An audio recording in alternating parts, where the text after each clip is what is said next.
Okay, I think we're going to go ahead and get started now. And just a few housekeeping information.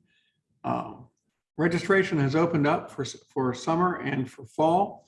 If you are interested in taking the May term class, it will be a hybrid class. It'll be very similar to what you're doing now. You have the option of attending virtually or attending in person. It will start on the Monday after graduation, which I think is the 10th of May, maybe the 9th or the 10th of May, and it will finish by June the 1st, and you'll have a whole semester's worth of A&P2 done in 1 month. Not as bad as it sounds, because it's really no worse than having a night class where you cover one chapter a night. Here we're covering it. We're covering it in each day. So if you're interested, it's open now. If you need to get cleared for registration, let me know. I'll be glad to clear you. And I can tell you that the success rate of people that take the AP2 May term is very, very high. Most people that take it get A's and B's, mostly A's. I'll just tell you that. Yes, I'm making a pitch for my class, but it is it has always worked out well for students that take the class. It's a good way to get a whole semester's worth of work done in a month. And then if you're interested in taking the micro, to get micro out of the way, you can still take micro over the summer too. So you can have all your science courses done, depending on what program you're looking at. So just something to consider. The cost, I don't know. I don't know what our hourly rate is anymore. The cost per credit hour. I will find out though, and I will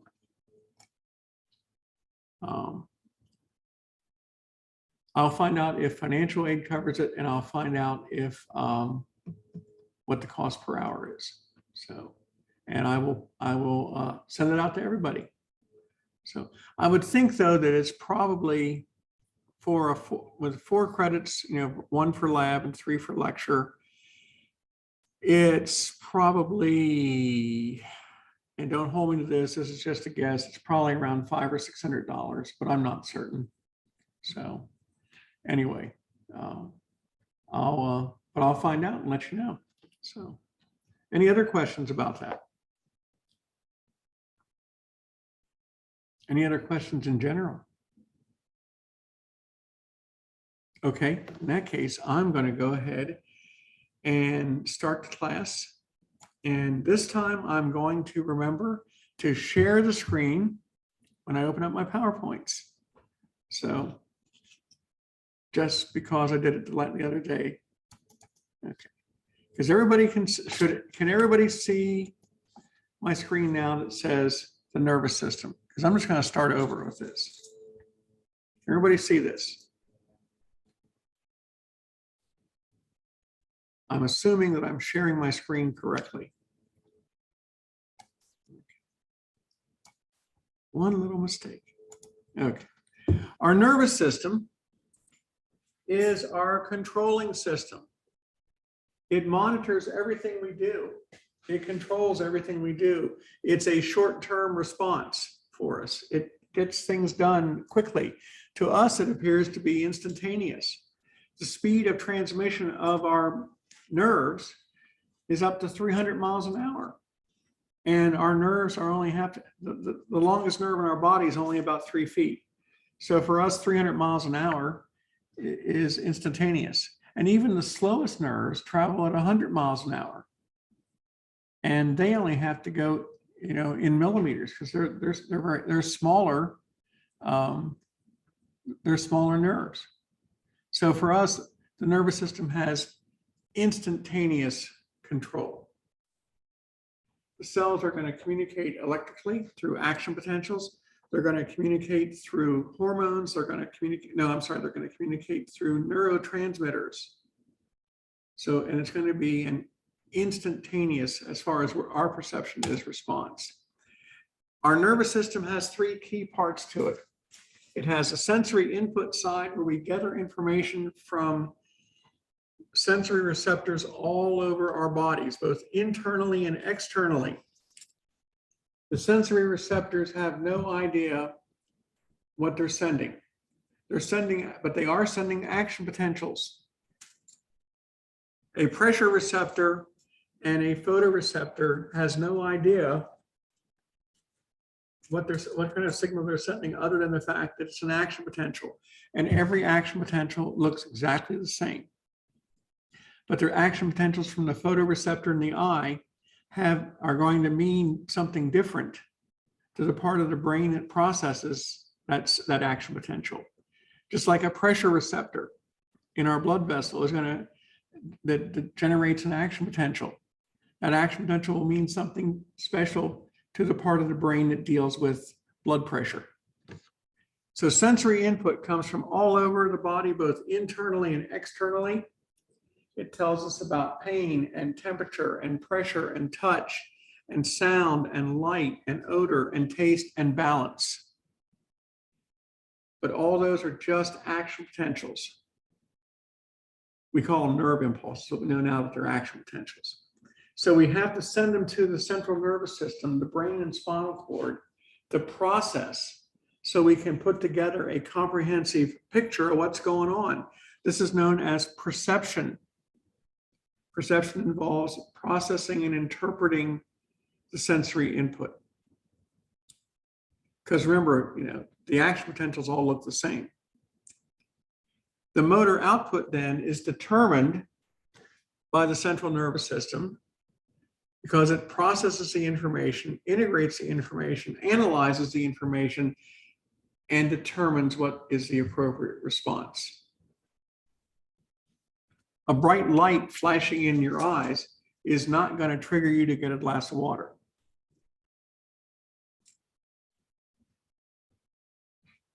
Your bladder being full, telling you you have to pee, is not going to trigger a desire to eat something. The right signal, the right interpretation of the signal determines what the output is. The motor output is we send a signal out on a motor nerve to another neuron, to a muscle cell, to a gland. We call it an effector. It's the organ that's going to do something for us. So sensory input, integration, and motor output. Sensory input, we see a glass. We realize we're thirsty. In the integration side, sensory input comes in. The eyeballs have no idea what a glass of water is. All the eyeballs know is that they have received light rays bouncing off the glass, and those light rays stimulate the photoreceptors in the eye and generate action potentials. And those action potentials travel down the sensory nerve into the brain, where we integrate that information, say, oh, that's a glass of water. And realizing that I'm thirsty sends a signal out to the skeletal muscle to say, pick up the glass and drink the water. And that's what the nervous system does. A sensory receptor with input, integration, and output. Now, our nervous system has two key parts to it. It has the central nervous system, which is the brain and spinal cord. That is where the command and control center is located. All of our sensory input is processed there, and we interpret it, we perceive what's going on, and we make decisions as to what we should do. So that is the central nervous system, the command and control center. The peripheral nervous system are the nerves, the spinal nerves and the cranial nerves that feed into the brain and spinal cord and come out of the brain and spinal cord, telling us what our response is going to be. Cranial nerves include like the optic nerve and the olfactory nerve and the hypoglossal nerve. There are 12 cranial nerves. They send information into the brain, and they send output out to the various muscles and glands, whatever we're going to do. The same with the spinal nerves. Spinal nerves have a sensory side and a motor side. And so we dictate, we detect sensory input, we process it, we determine what it is, and then we dictate our output. The processing and integration takes place in the brain and spinal cord, and the motor output goes out to motor nerves. So the two parts of our nervous system then. Now, central nervous system is only the brain and spinal cord. The brain inside the skull and the spinal cord inside the spinal column. Again, it is the command and control center for us. It will interpret sensory input. It will dictate motor output based on the input. It will take into account your past experiences, your reflexes, and the current conditions going on. And I made this point the other day, we're talking about traffic lights. What do you do when the traffic light turns yellow? And I thought about this yesterday as I ran a yellow light on Dolly Parton the other day. And I thought, oh, well, just like I was telling you all in class the other day, when do you decide to run the yellow light? You know, what do you do when the light turns yellow? Do you run it? Or do you slow down and prepare to stop like the textbook answer is? And there's a lot of variables that affect that. How close are you to the light? How far away are you from the light? What are the road conditions? Is the car in front of you stopping before you stop? These are all decision-making processes that we have to take into account that dictates our response. If the car in front of you decides to stop when when the light turns yellow, that's fine, except what if you're 200 feet from the light and they stop suddenly? What do you do then? You know, what is your response? You know, it is not as simple as there's a light, it turned yellow, let's stop. There's a whole lot of variables you have to assess in there. So the light turns yellow when you're right underneath it, you go on through. If the light turns yellow when you're 200 feet away from it, and you know it's a short light from past experience, then you're going to get ready to stop. You know, it's that gray area in between that tells you, what should I do? What should I do? You know, do you go through the yellow light if you're 50 feet away or 100 feet away? Is it rainy? Is it icy? Is it snowy? Is there a cop behind you? Is there a cop in front of you? Is there a car going slower, slowing down and getting ready to stop because the light turned yellow? All these things come into play. So it's all about decision making. And you know, if you didn't get to see these the other day, you can see them now, I hope. It's all about deciding what to do. And it isn't, driving is a decision-making process. We tend to relegate it into our subconscious because if you've been driving for a while, you're thinking other things, but you're still paying attention. Here we see an example of someone who drove through a red light. Fortunately, there was no effect here other than they had to stop suddenly because they ran through two red lights without paying attention. And it happens. We've all been distracted at some point where we've done things like that. And here's an individual who was so distracted or traveling so rapidly that they couldn't stop, and they almost caused an accident here. Again, it was, what kind of decision-making process is going on? Are you speeding? Are you not paying attention? Are you lost? Are you trying to get back to where you were, to the road you thought you belonged on? Decision-making process, and all it takes is a split second to be distracted. This person was probably driving a little faster than they should have. Here we see examples of really bad decision-making processes where you run the light, or the individual runs a light, and not only affects themselves, but two other cars. Again, and then of course, my favorite is the one at the top here. where it shows early in the morning, 2 vehicles impact in a T-bone collision at an intersection. And they're fortunate in that the impact takes place engine compartment to engine compartment to absorb all the shock. But if you notice behind the driver of the one car, there is an infant in a child seat behind him. You know, again, poor decision making. You did not evaluate all the variables in here. Okay. So let's talk about the nervous system.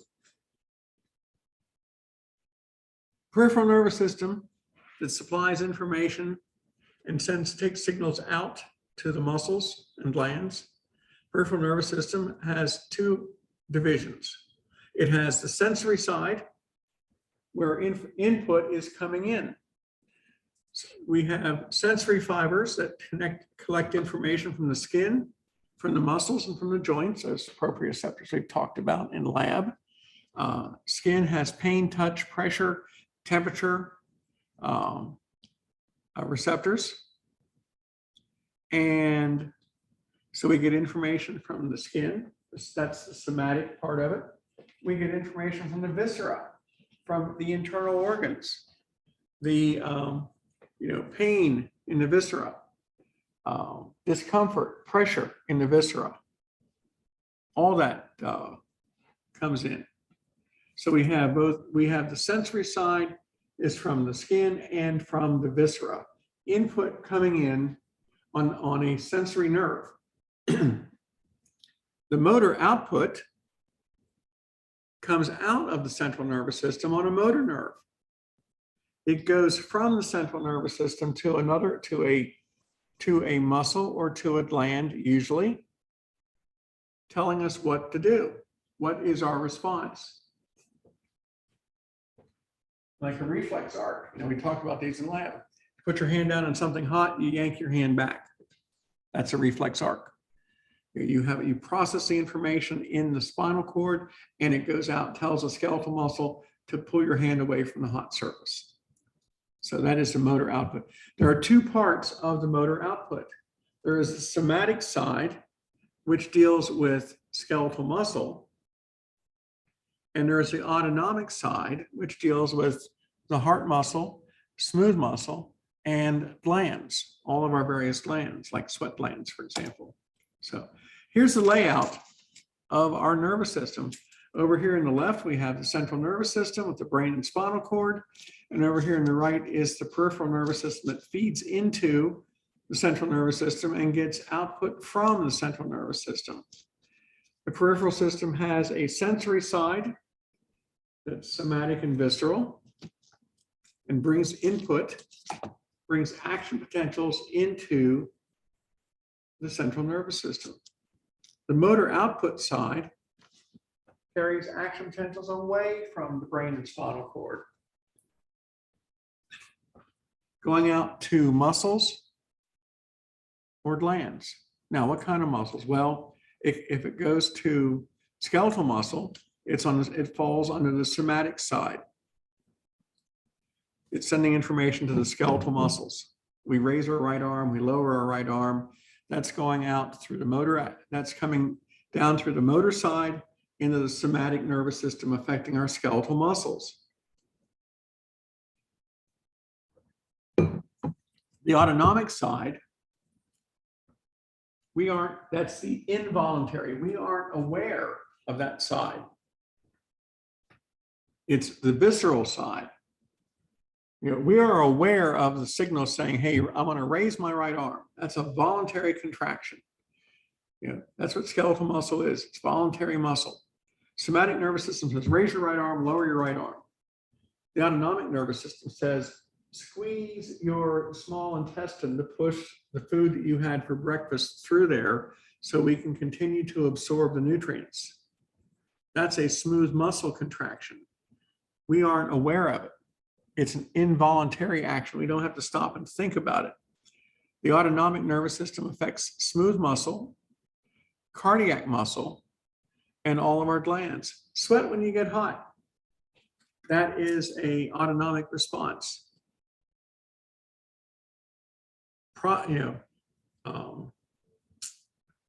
increase your blood flow to your small intestine after you eat.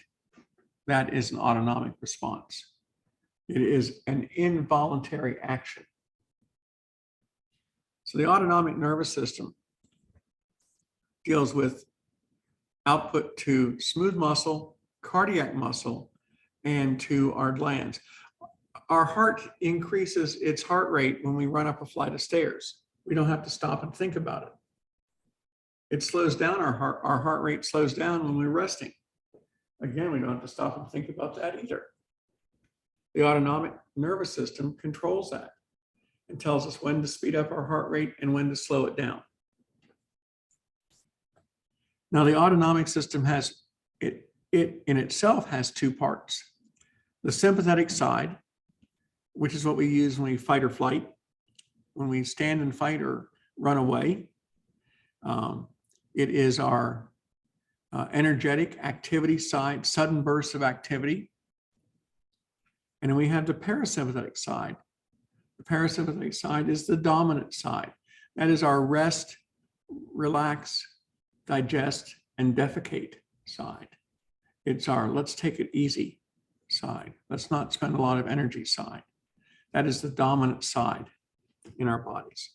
So this is how our nervous system then is broken out. Central nervous system and peripheral nervous system and all the components of the peripheral system. And I just said all this. One point about the somatic side is, that's where we have the conscious control of our skeletal muscles. Raising and lowering your arm. The autonomic side is all involuntary. We are not aware of what's happening. We are contracting and relaxing smooth muscle all the time. Moving blood, moving food through our digestive system, expanding and contracting our blood vessels to move blood around. We're not worried about that. We don't think about it.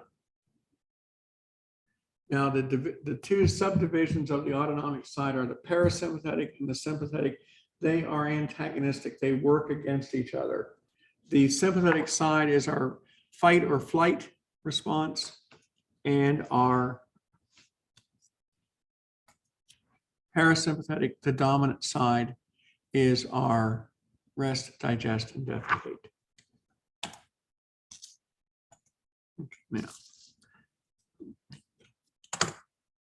now, if we look at our nerve cells, what makes up these systems? Well, they're made up of two types of nervous tissue. Remember back in the beginning of AP1 lab, I showed you the slides of the neuron and the little purple cells next to it called the neuroglial or glial cells. Nervous tissue is made up of neurons and glial cells. There's a whole lot more glial cells than there are neurons. The glial cells are the supporting cells that do all the heavy lifting for the neuron. The neuron is reserved for receiving and sending action potentials, to process information. So the glial cells are going to support. There's four types of glial cells: astrocytes, microglial cells, ependymal cells, and the oligodendrocytes. Now, the neuron itself is the excitable cell, meaning it can be stimulated, and it will send action potentials. It will send action, it will receive action potentials. It will send action potentials. And we use the neuron to process information, to integrate information, and determine our output. Now, the neuron is supported by all these glial cells. There are thousands more glial cells than there are each neuron. So the number one glial cell in the central nervous system is the astrocyte. The astrocyte is called that because it's shaped, it looks sort of like a star, if you will. Sort of. That's neither here nor there. That's what it's called, an astrocyte. It holds the neurons in place. It allows glucose to enter the neuron. It allows oxygen to enter the neuron. It wraps itself around the capillaries and forms what's known as the blood-brain barrier, so that chemicals or materials that are in the blood can't get into the neuron. It helps to eliminate neurotransmitters that are left over. It will help the neuron do its job better. This is what the astrocyte does. This is how the astrocyte functions. And it, structure, support, nutrients, holding the protecting the neuron from what's in the blood that shouldn't be going into the neuron, creating the blood-brain barrier, because it wraps itself not only around the neuron, but wraps itself around the capillaries. Not always a good thing, too. Okay. Microglial cells. Microglial cells, think of a rose bush. Think of all the thorns on a rose bush. That's what the microglial cells look like. If a neuron is damaged, microglial cells function as a macrophage, a phagocyte, to take out the damaged neuron, to get rid of debris that may occur, and to determine if the neuron can continue to function or should it be removed. So this is what the microglial cells do. They are, as we say here, they are defensive cells. They protect the neurons. The ependymal cells, the third category of glial cells in the central nervous system, are used to produce and move, to circulate the cerebrospinal fluid that our brain floats in and that surrounds our spinal cord. We have about 5 or 6 ounces of cerebrospinal fluid that runs around our brain, goes through the cavities, the holes in our brain, circulates down through the spinal cord itself and back up again, and allows the brain to float, to cushion the brain, in addition to circulating oxygen and nutrients too. The ependymal cells have cilia on them, and the cilia move to push the cerebrospinal fluid through the various cavities in the brain. As we'll see in a little bit, we have lots of holes in our head, in our brains. So, and it's to expose those areas to the cerebrospinal fluid. And the fourth category of glial cells are the oligodendrocytes. The oligodendrocytes wrap a fatty deposit, a lipoprotein called myelin, around the neuron, around the axon of the neuron, to insulate it, to hold the axons together with other axons. Its primary function is to allow the neuron to send signals faster. The myelin is only wrapped around the axons, and axons that have a myelin sheath wrapped around them can send action potentials at speeds approaching 300 miles an hour. Axons that are not myelinated only approach 100 miles an hour. So the white matter of our brain is made up of myelinated axons. The gray matter of our brain is made up of axons that are not myelinated. So these oligodendrocytes have a very important role here in insulation and protection. Now, in the peripheral nervous system, we have 2 types of glial cells. So there's 6 glial cells altogether, 4 in the central system and 2 in the peripheral. We have satellite cells. 10 years ago, we didn't know what satellite cells did. 10 years ago, I would stand here and say, satellite cells, well, their function is unknown. Now, 10 years later, we know that the satellite cells act very much like astrocytes. They wrap themselves around the neurons of the peripheral system. They hold them in place. They protect them. They allow nutrients to enter them. and oxygen to enter the neurons of the peripheral system. So they surround the neuron. The other type of cell in the peripheral system are what we call the Schwann cells. They act very much like oligodendrocytes do. They wrap myelin around the axons of the various neurons.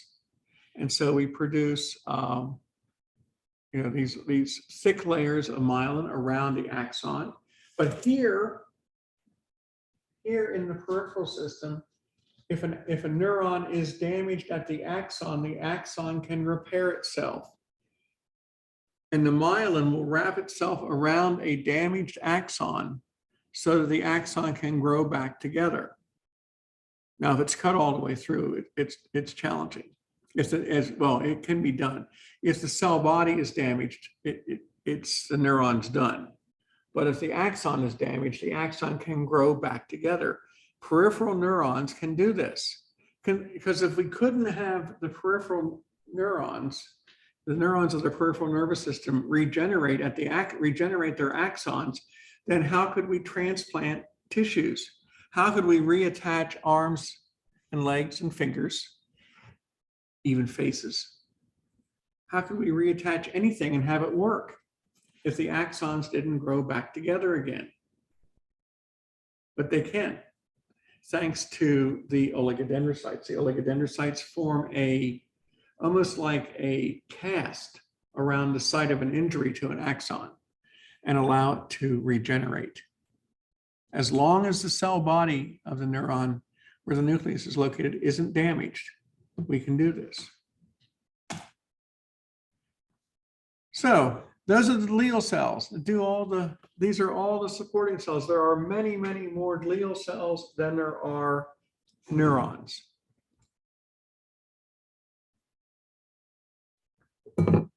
However, the neurons are the primary functional cell of the nervous system. They receive action potentials. They generate action potentials.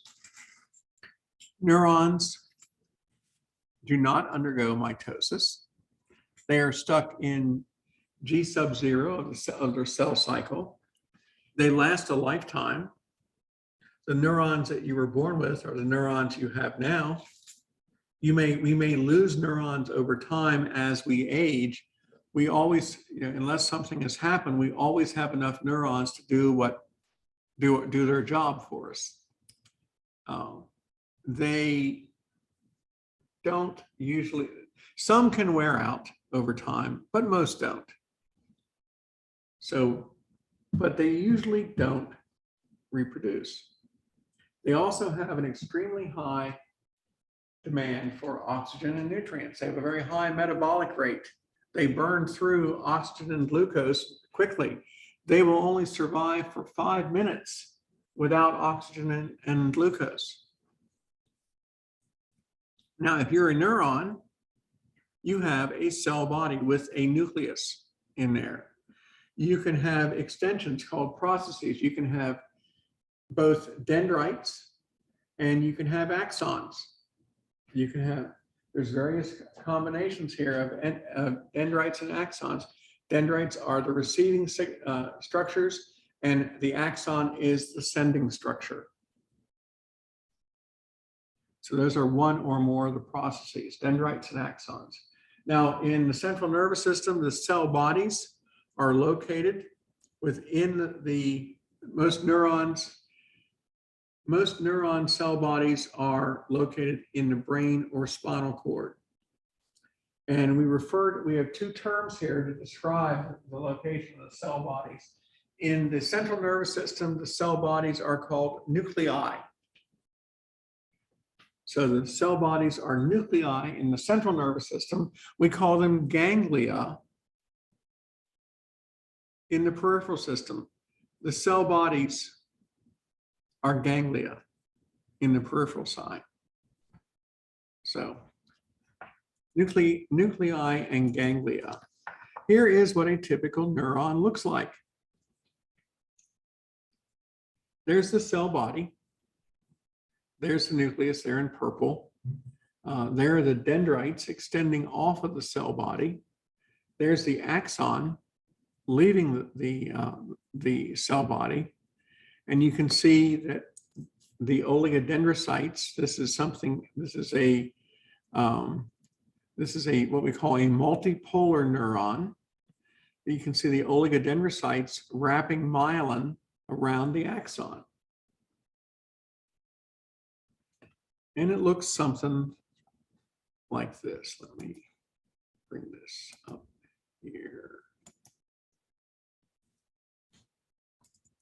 Now, on our model here, you can see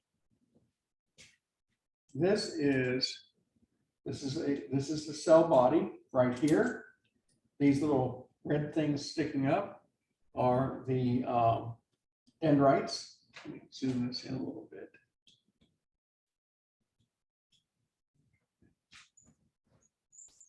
There we go. So there's the nucleus right there. It's, in this case, it's about the size of a golf ball, so it's not really the scale. This is the axon extending out here. These are the dendrites here and here and here. Sensory input comes in on dendrite. It's processed in the neuron cell, in the cell body, and the action potential is regenerated here at the axon. So an action potential is received at the dendrite, and then it's regenerated here at the axon. Now the axon looks like this. This is an axon right here. This gray thing is the axon. This is what we're seeing here. This is what the myelin sheath looks like around the axon. It's layer upon layer of a fatty lipid, well, that's sort of redundant, a lipoprotein wrapped around here, wrapped around the axon. There's the axon right there. And we've wrapped it around the axon with the myelin sheath. Now, the reason that it can go so fast is the action potential as it's traveling down the axon can jump from these little gaps here and here and here and so on down here. This little gap, it's called the node of Ranvier. And the action potential doesn't have to run all the way down through the axon. It can hop or jump. And so this allows us to get to the great speed of 300 miles an hour. So, but that's what our axon looks like. Let's go back to, okay, now back to, so what you're seeing here is what our model is trying to represent. We see the oligodendrocyte wrapped, generating the myelin sheath around the axon. Not only the axon gets covered, and these little nodes that we write here, called the nodes of Ranvier. I'll get back to those in a little while. But the reason that our neuron can send action potential so rapidly is instead of having to depolarize all the way through the axon, all the way down here to the axon terminals, we can jump over the myelin to these nodes of Ranvier and not take the extra time it takes to depolarize every section of the axon. We only have to depolarize at the nodes. So it picks up the pace rapidly. Now, we use another term here called tracks. Tracks. Tracks are a collection of processes in the central nervous system. Now, the tracks are mostly the axons. In our spinal cord has gray matter in the shape of a butterfly in the center of the spinal cord, and it has white matter that surrounds the gray matter. The white matter is myelinated axons that run up to the brain or are coming down from the brain. So the tracks in our central nervous system are usually just going to be axons. So the tracks are the axons in the central nervous system. Now, when we get out into the peripheral system, those axons are not called tracts, they're called nerves. We don't use the term nerve correctly until we're talking about the clusters of axons found outside the brain and spinal cord. Now, every nerve is going to be made up of thousands of axons. A nerve does not consist of just one axon. A nerve consists of many axons together. Just like a tract is not one axon. A tract is many axons together. So we have tracts and nerves. Same structures, all about location. They're both large collections of axons going somewhere. In the spinal cord, it is the axons going up and down in the spinal cord. In the peripheral system, we call them nerves. Now, the processes that we're talking about, axons are one of them. Dendrites is the other one. Dendrites are the other one, whatever. So, and it's all about location. Dendrites tend to be at the front of the cell, the neuron. You know, dendrites are going to be the receiving structures, the antenna, if you will, and the axons are going to be sending the signal out from the cell body.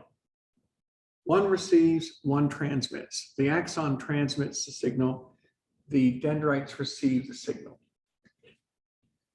And depending on where you are in the overall nervous system, the axons are going to either be a tract or a nerve. For example, look here at our optic nerve. There's our eyeball right there.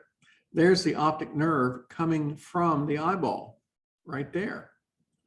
But once it enters the brain, the optic nerve, when it enters the brain and becomes part of the central nervous system, is now the optic tract. Just like the olfactory nerve. Olfactory nerve comes out of the nasal cavity and stays the olfactory nerve until it enters the brain, where it becomes the olfactory tract. It's still the same structure, but once it's in the central nervous system, it stops being a nerve and becomes a tract. I know it can be confusing. So what's a dendrite? They are very short, little structures. We call them nerve fibers, for want of a better term. They collect information. They are the receiving end of the neuron. They can be stimulated by neurotransmitters. They can be stimulated by pressure or pain or touch. Dendrites, and we talked about this in lab, they are the free nerve endings or the encapsulated nerve endings. But they are the receiving signal of the neuron. Now, what they do when they are stimulated, they generate not an action potential, but what's known as a graded potential. A graded potential is a short distance signal that can run out before it gets where it has to go. Action potentials don't wear out. Action potentials run until they're done. We've said that about muscles. Muscle cells get an action potential going and it doesn't stop until it's finished. But graded potentials can wear out. Graded potentials are based on the strength of the stimulus. An action potential, as soon as it's stimulated, will go. Doesn't matter how strong the stimulus is, you'll generate an action potential. Graded potentials are a localized depolarization event that may run out. The stimulus may not have been strong enough to get you to threshold. Graded potentials only work for us if they can get to threshold in the cell body.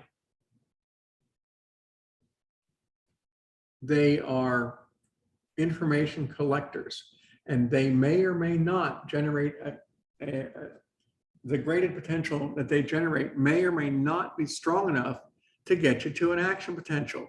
And if you don't get to an action potential, then the stimulus didn't matter.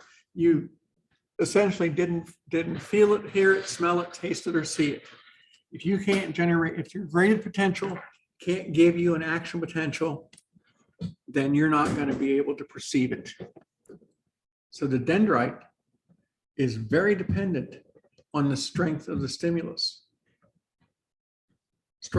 A strong stimulus has a better chance of producing a graded potential that will allow you to trigger an action potential than a weak stimulus will. Action potentials don't care. Once an action potential starts running, it's going to run. As soon as you hit threshold, the action potential is generated and it runs. The trick here for the dendrite is to get you to threshold. And so the dendrites are the information receivers. There's your dendrites sticking out off of the cell body. They are going to send graded potentials into the cell body. They are unmyelinated. They are branched so they can connect with all different types of receptors or other axon, or they can connect to axon terminals. They don't have to be connected to a sensory receptor. They can be the other side of the synapse with a axon terminal. So here's our dendrite right there. Now, their goal, when they are stimulated by a neurotransmitter or a sensory input, their goal is to cause a localized depolarization. That's the graded potential. Localized depolarization. If it can hit threshold here at what we call the axon hillock, then we will have an action potential that will run down the axon to every axon terminal. If we don't hit threshold at the axon hillock, nothing happens. Okay. Now the axons, the role of the axon is to take an action potential away from the cell body. The only thing that runs through the axon is the action potential. The axon starts at an area called the axon hillock. That's that area right here. If we hit threshold, we trigger an action potential at the axon hillock. The action potential will run down through every axon terminal and every branching of this axon. Of course, there's the axon right there. In this case, it is in the peripheral system. And you can see there, in this, we're not using oligodendrocytes. We are insulating with Schwann cells. And so we see our action potential is actually jumping from node to node. So note more on that later on. So axons only take signals away from the neuron. The axons only carry action potentials that travel, down the neuron. The action potentials start at the axon hillock. The goal of the graded potential is to depolarize the axon hillock to threshold. Got to get to threshold. Because all a graded potential is a localized depolarization event that may or may not get to threshold. Okay. So the axon. We send the action potential down the axon to the axon terminal. At the terminal, we release neurotransmitters. And if we connect to another neuron, the neurotransmitter can be excitatory or it can be inhibitory. We can tell the neuron, the downstream neuron, to get excited and do something, or we can shut it down. And we can talk to other neurons at the same time. We're not confined to just one neuron. If we have many axon terminals, we can be talking to many different neurons at the same time. And so we send out our action potential. It goes to every axon terminal. And if we're going to neurons, Every neuron that receives that action potential will then generate its own action potential. And it will run down to its axon terminals, and it will spread quickly across the nervous system. Now, the axons are the transmitting structure of the neuron. The length of an axon can be over a meter. Consider the sciatic nerve in your leg. Runs from just below right around the sciatic notch in the pelvic girdle, all the way down to your great toe. The nerve runs down behind your knee, and it's about the size of your thumb as it's going through the gluteus maximus region of your butt. And it's a very long nerve. It's a very thick nerve. It's called a nerve because these axons, these myelinated axons, are outside the central nervous system. If it was inside the central nervous system, we call it a tract, but here we call it a nerve. And we, like all of our axons outside the central nervous system, these clusters of axons are the nerves. And at the end of the axon, you can branch out into axon terminals. And there are many axons that branch out to as many as 10,000 axon terminals. An action potential coming down an axon with 10,000 axon terminals can send that action potential out to every one of those 10,000.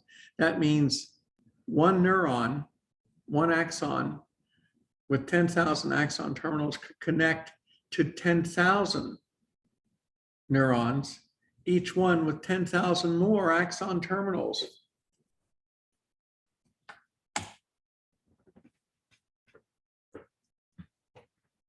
Now, the axons are a very sophisticated structure. The action potentials only move one direction. They come away from the cell body. Now, the axon is part of the cell structure, and it contains its own mitochondria and enzymes and all these other structures here.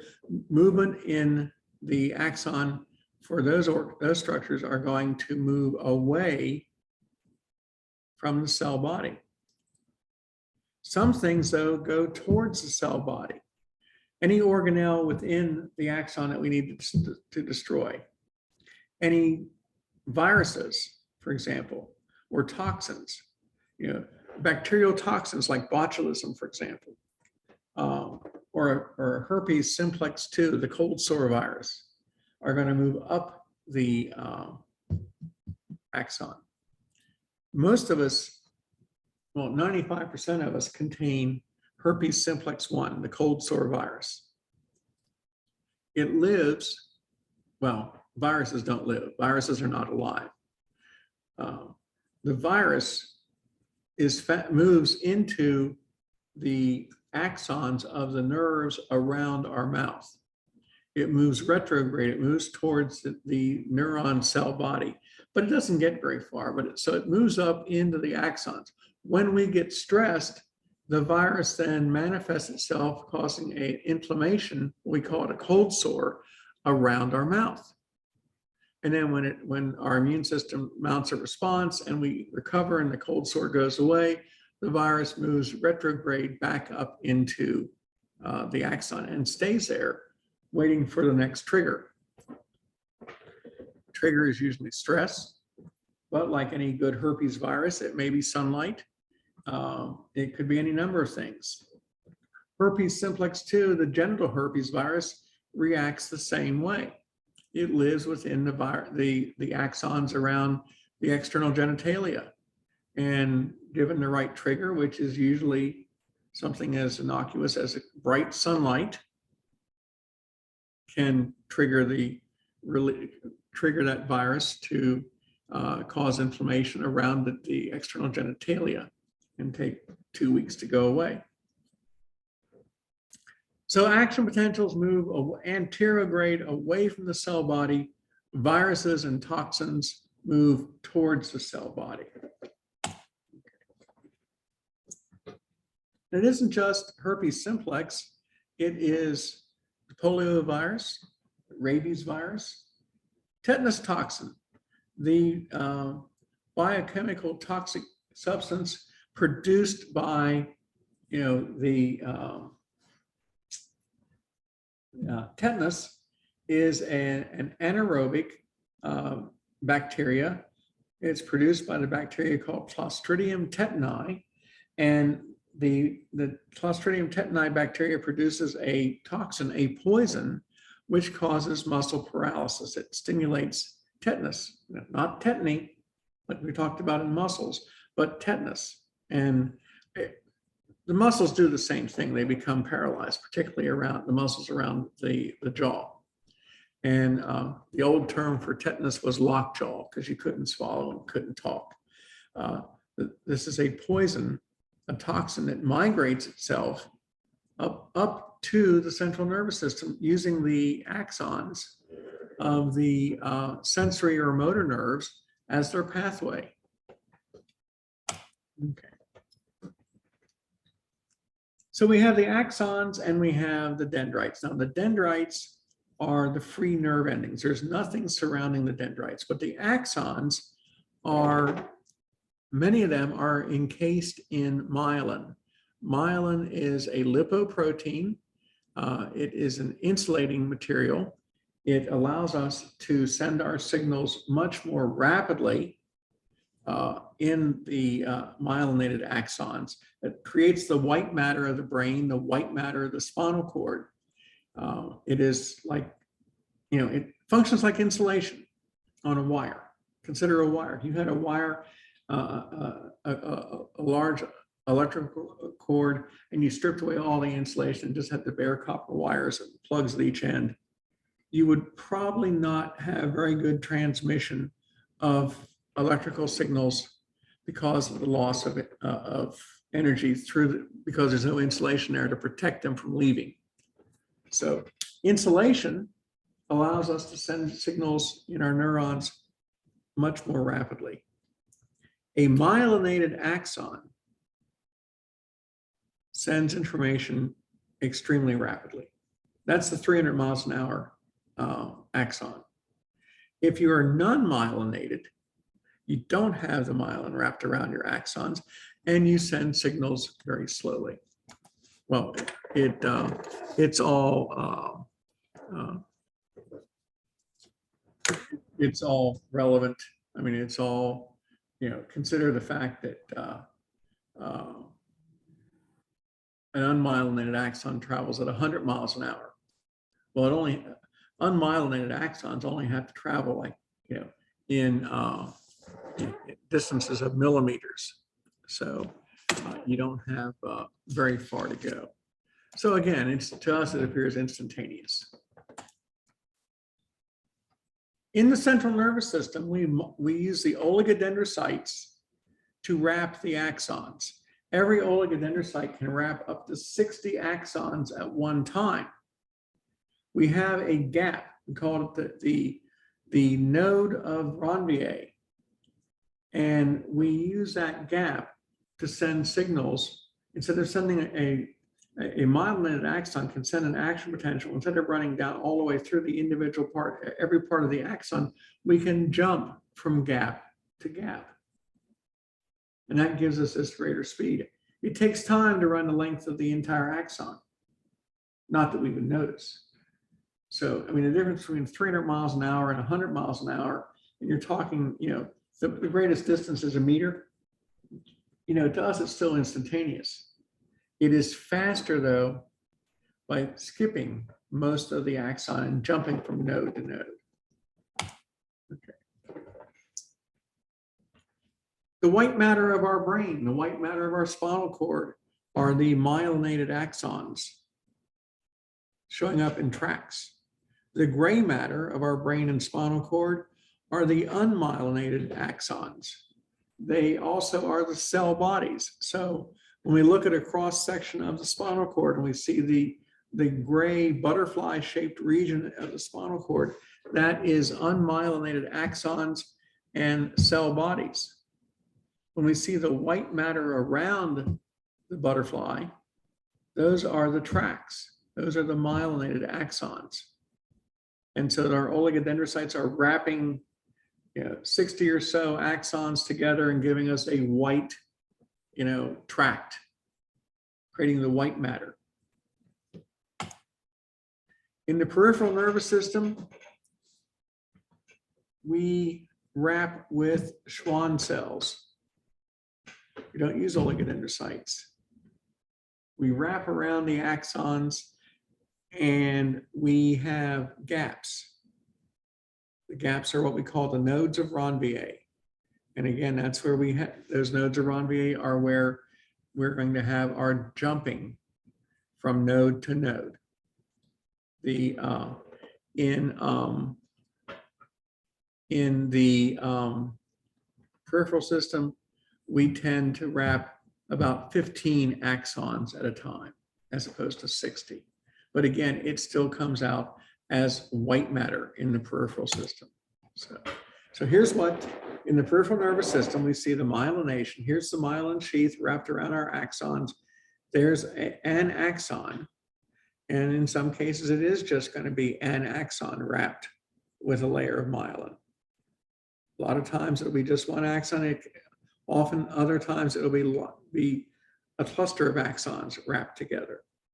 But again, we have the Schwann cells insulate the axon by putting myelin around them, allowing the speed of transmission to increase drastically.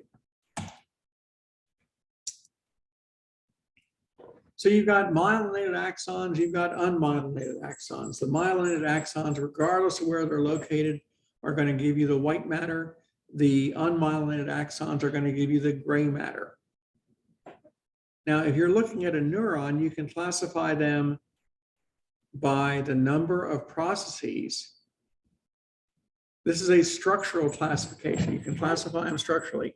How many processes do we have coming off of the axon? Now, the most common type of neuron is what we call the multipolar neuron.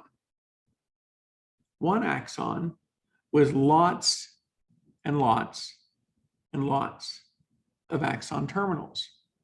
You got dendrites, you got a cell body, you got one axon, and you have many axon terminals. This is the most common type of neuron in the central nervous system. It's the most common type of neuron in our bodies.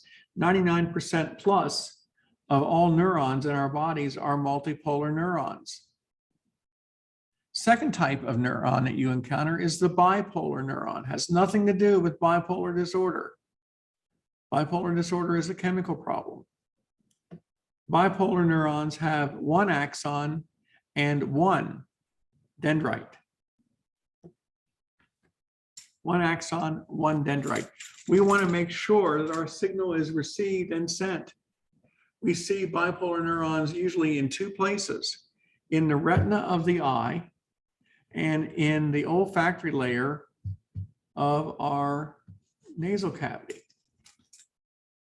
So only in these two special senses do we have the bipolar neuron. So that is pretty unusual just to see the bipolar neuron. The third type of neuron is the unipolar. It looks like a letter T. It has two axons coming off of it. It has a peripheral axon and a, which is the distal, at one end of the T is the peripheral, the other one is the proximal. We find our sensory receptors, most of our sensory receptors are using these unipolar neurons. Now, what do they look like? Well, they look like this. This is a multipolar neuron. One axon, one cell body, and lots of dendrites up here. Lots and lots and lots of dendrites. The axon can terminate in many axon terminals. Multipolar neuron, lots of dendrites receiving information from all over, and the axon then sending out graded potentials to up to 10,000 axon terminals. That's multipolar. It is the #1 neuron in our bodies. #1 answer, multipolar neuron. What's the most common neuron in the body? Multipolar. Okay. Bipolar shows up in the eye and the nose. A bipolar neuron looks like this. One dendrite right there or there, and one axon. Shows up in the retina of the eye, shows up in the olfactory layer of the nasal cavity. The unipolar neuron is shaped like a T.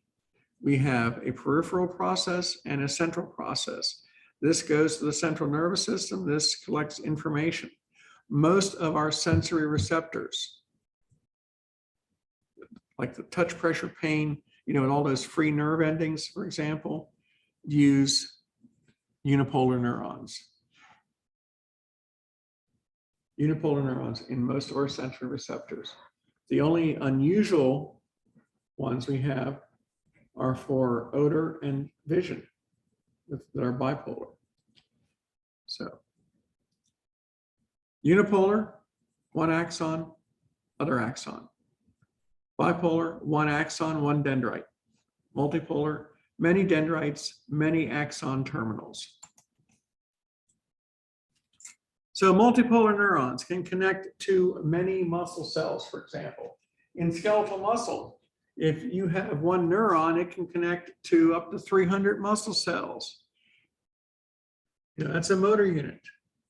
Or it can connect to 4 muscle cells. That's still a motor unit.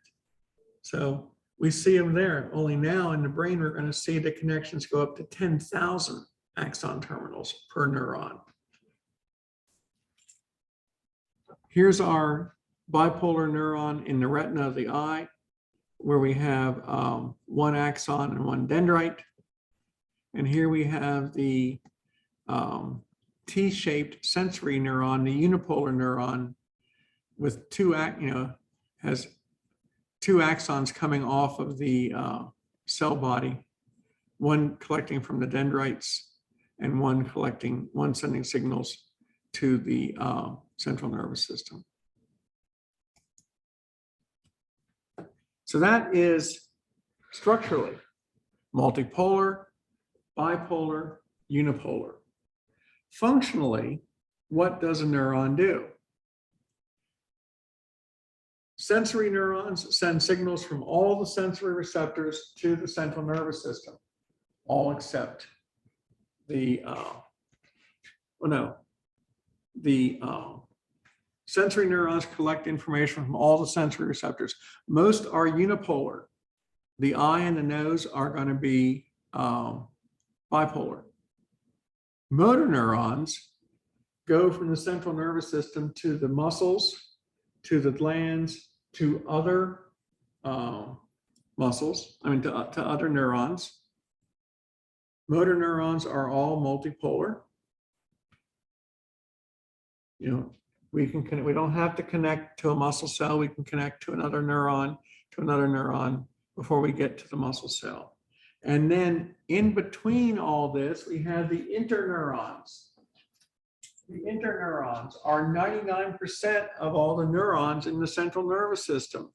The interneurons are between the motor neurons and the sensory neurons. Sensory input comes in on a sensory neuron. We process it with the interneurons. They are the link between motor and sensory. They send signals throughout the brain and spinal cord. 99% of all neurons are interneurons. 99% of all neurons are multipolar. That means that the interneurons are all multipolar neurons. So we connect all the neurons to another, so that when we process information, we get all the information we need. Because eyeballs can only tell us one thing. Ears can only tell us one thing. Odors can only tell us one thing. But we can process all the information together, connecting to all the other multipolar neurons in the association areas telling us what we're seeing. If you see flames and you smell smoke and you hear the crackling of burning wood,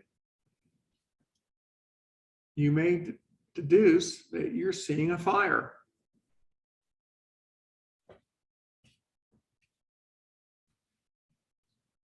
If your hand is cold and you see ice, you may deduce that it's cold.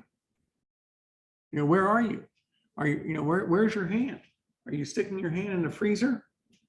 What kind of ice is it? All sorts of things. We process information.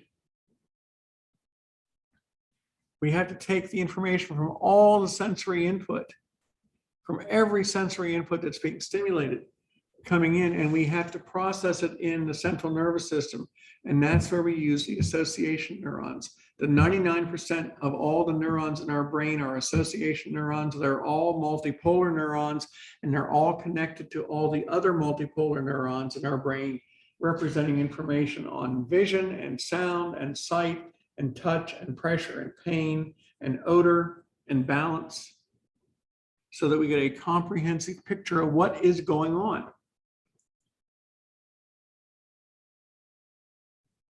When you look at a clock and the clock says 25 after 12,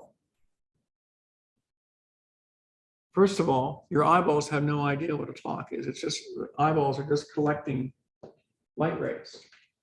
So we have to interpret what those light rays mean. It tells us it's a clock. What's a clock? We have to draw from a different part of our brain to say what a clock is. We now have to look at what the numbers mean. What are numbers? We have to interpret what the numbers mean. We have to see that it says 25 after 12, and we've only got a few more minutes to go in class. What does that mean? Because all the eyeballs were telling us was that that image that we're collecting light rays from is on something. We have to tell us it's on the eyeballs also collect information that it's on the wall. Eyeballs don't know it's on the wall. They don't know what a clock is. They don't know what time it is.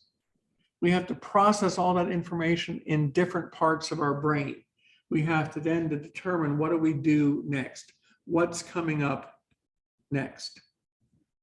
Well, we've got 5 more minutes of class, and then in 30 minutes we have lab. And we're going to look at the special senses in lab. So I know you can't wait for that. But the eyeballs can't tell us that. We have to draw on information from other parts of our brain, from stored memories and knowledge, to know what happens next. So anyway, that's where the action is. That's where the association neurons come together to do things like this for us. So how do they do it? How do we generate action potentials? Well, much like we did in muscles. There are ion channels just like we have in muscles. We have them in our neurons. We have ion channels for sodium and potassium. About the only place we don't have ion channels for sodium and potassium is in our heart. And there, the channels are for calcium and potassium. So anyway, we have ion channels in our neurons. And just like in muscle cells and other cells of our bodies, we have channels that are gated and channels that are not gated.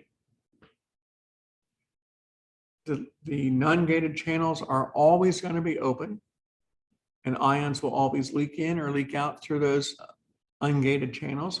But we also will have the gated channels, just like we had in muscle cells. In muscle cells, we had chemically gated channels. We depended on neurotransmitters, acetylcholine, to open a gated sodium channel at the motor end plate. We also had voltage gated channels.